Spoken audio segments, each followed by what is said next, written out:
আর আল্লাহ আমাদেরকে ভালোবাসেন, এই জন্য আমাদের বয়স কম দিছেন, আমাদেরকে বেশি পরিশ্রম করাইতে চান না।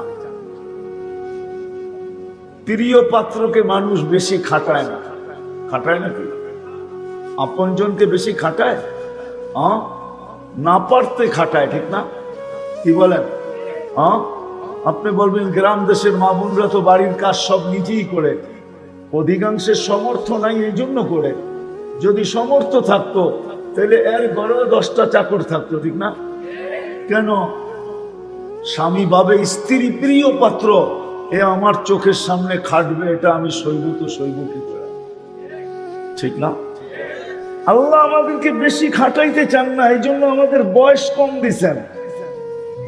বয়স, কেননা বয়স বেশি দিলে বেশি দিন খাটতে হতো, আল্লাহ আমাদেরকে বেশি খাটাইতে চান না, এই জন্য বয়স কম দিছেন। 60-70 বছর দিয়া মনে হয় আল্লাহ ভাবছেন এটাও বেশি দিয়া দিছে, তারপরে 2 পর্বে আবার কমায় দিছে। 2 পর্বে কেন? ভালোবাসার পাত্র, এ বেশি পরিশ্রম করবে। বন্ধুই বা কি বলবে? আমি যে ভালোবাসি এটারই প্রমাণ বা কি হবে? বন্ধুই বা কি বলবে যে আমার উম্মতকে এত খাটাইতেছে, ঠিক না?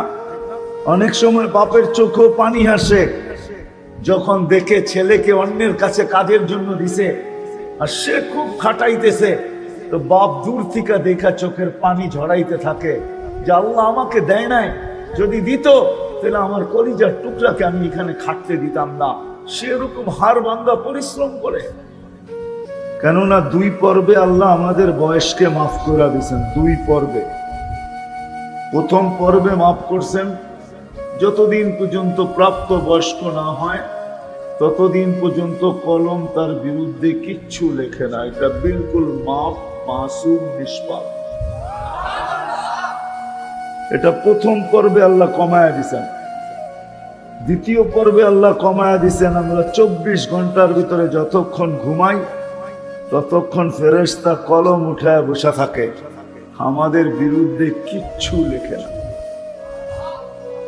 তাহলে ডেলি আমরা 24 ঘন্টায় 6 ঘন্টা ঘুমাই, তাহলে 4 ভাগের 1 ভাগ এখানেও কম, তো কতটুকু আর রইল? তো আমাদের জীবনটা খুব কম, এই উম্মতের জীবন অনেক কম,